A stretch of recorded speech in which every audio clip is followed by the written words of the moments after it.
You're watching 3 Questions with Kat. Overcome your obstacles and find success. Hey everyone, it's Katherine Norland, and we are back for another episode of 3 Questions with Kat. I've got Lucas here. Lucas, I got 3 questions to ask you. Okay, hit me. I'm nervous. He's like, what are we talking about? I don't know, it's a mystery. I promised him I wouldn't make him tell a joke. Yeah. So, what stops people from having success? What stops people from having, should I tell them or should I tell you? Tell them. What stops people from having success? Yeah. I think the worst thing probably is just the not trying, the thinking, the talking, but not putting that into action. As long as you're forward moving, as long as you're actioning, then I think you're gonna have a much better chance of succeeding than not even trying at all. So there's something in psychology I read about these studies that something that shows once you tell people like, this is my goal, this is my dream, this is what I'm gonna do, it gives you a dopamine hit. And it makes you feel like you've already done it or already accomplished it. So there's like a certain group of people that think that you should not even tell people, because then you feel like, I did it, even though you haven't. Oh, interesting. So there's something about keeping it to yourself and not telling everyone, because in the act of telling everyone, I'm going to do this, I'm going to do that, you kind of feel like, yeah, like you've already done it, even though you haven't done it. Exactly. That's a trick, man. I don't like that. No. So keep it to yourself. Keep it to yourself, especially, I mean, unless you have like accountability partner or someone that is going to hold you accountable and be like, Lucas, did you do that thing today? And you'd be like, no. I kind of love that idea, because like I would tell family and like close friends because they're like my support system. Yeah. But I think like you said, being a part of a good support system is one that pushes you to keep you on your goals and your ambitions. So we can add that to maybe what stops people besides not trying is not being accountable to someone, because they've done tons of studies too that show you're more likely to exercise if you've got a partner, because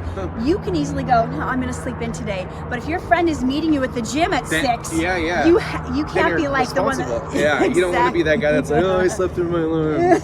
Exactly. That's true. It keeps you culpable. So people are counting on you. Question number 2. So the second question is, how do you overcome obstacles? If there's things standing in the way between you and your goals, what do you do?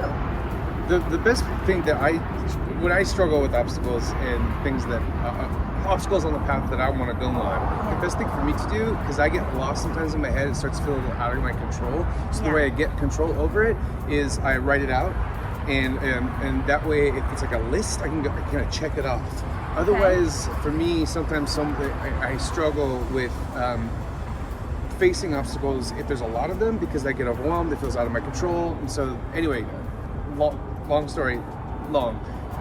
I guess my point is, for me, it really helps us to make it clear what exactly the obstacles are, so that I can face them in a way that's healthy for me, as opposed to just being like, oh my God, there's too much, and then I get a little overwhelmed. So yeah, writing it out. That's really interesting that you said writing down all of your obstacles. Yeah, because then you can see them and work through them. And I don't think I've heard anybody say that before. Oh, really? I've heard people writing down like solutions and like, these are the possible things we can do. But when you say your obstacles to someone else out loud, they're like, that's nothing. Like, how is that stopping you? Or not even like in a negative, judgy way, but like, oh my gosh, my friend, there's something about saying it out loud and they're like, oh, my friend just did this. Or like the other day I was here at the studio, and in my mind I had just decided I was going to do a one-woman show, and I ran into this actress who I hadn't seen in 2 years, and I'm like, hey, well, how have you been? What have you been up to? She's like, I just did a one-woman show. And I'm like, ooh, tell me more. So there's something about verbalizing what you're going through, because the people around you may have a solution that you're looking for, but they don't know you're struggling with it because you're not sharing. Yeah, that's a great idea. So we're just taking his awesome ideas one step further. And the final question I want to ask you, Lucas, is what do you wish you would have known 5 years ago? Just in general? Yeah, like to improve your life. 5 years ago. Yeah. I wish I had known, at least in my life, that you can't please everybody. Oh, yeah. And that would really get in my heart if I felt like someone was upset with me, or I did something and they didn't like it, even if most of the time they're just complete strangers. And I had to learn to build up a solid kind of boundary and that I never really had to do before. And so yeah, I wish 5 years ago someone had told me you don't have to please everybody. It's impossible, literally. So just do what you want to do as best you can, and if people don't like it, that's fine, but their opinion of you is none of your business. Yeah, that was a hard lesson to learn. I had a manager that told me that all these, like 20 some years ago, what people think of you is none of your business. I'm like, how can it not be? It's about me. Yeah, exactly. And that's such a... You want to help or please or something, but it's not worth it. Yeah, and I think some of that's ingrained in us growing up. Like we do something, we see it makes our mom happy. Yeah. We're like, oh, that makes her happy. And then we kind of want to please the people around us. That's a big one. So do you have any like solution? Like how did you get over that people pleasing? Oh, exactly what I said. I made a boundary. I said, you made a boundary? So the boundary. What does that look like? The boundary for me mentally was, that's gonna sound, well, I can't think, I was getting a lot of unsolicited advice, and I realized that for the most part, especially from complete strangers, that actually translated into judgment. So when people say, can I give you some unsolicited advice? To me, like that, you literally just like, can I judge you and let you know what my judgment is? And so like if it came from friends or family, people that know me, great. But if it's a complete stranger, that means they looked at me, they saw what I was doing, and they wanted to let me know what they thought of it. And almost usually it's negative, or so that needs to change. Right. So the boundary that I kept was, you could tell me, but I'm not gonna let that in. Yeah. You know what I mean? Unless it's from someone I trust, like you said, a support system, or people that'll hold me accountable, the people I trust. But from complete strangers or people that I don't know, I have to keep a safe boundary, not distance, but a boundary, and let them know about it. And oftentimes they don't love that. They're like, okay, great, thank you for telling me, but I'm not going to change. People don't necessarily like hearing that, but it's your job to stay solid in your foundation. And it can be as simple for you guys watching. It can be as simple as if someone's sharing something with you that you didn't ask for, and it doesn't feel right here, and you just want to reject it. You can just simply say, "Thank you for sharing. Yeah. You know, I'll take it into consideration." That's very interesting.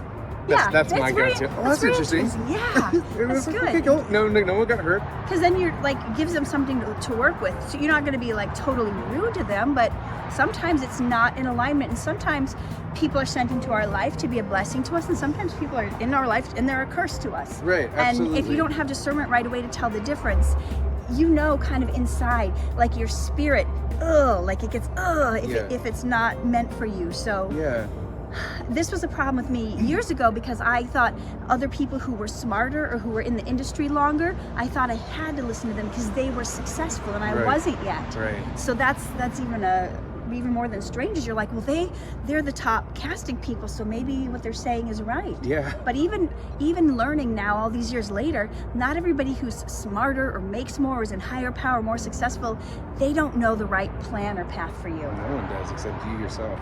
There you go. Yeah. So Lucas, how can people find you if they want to look you up?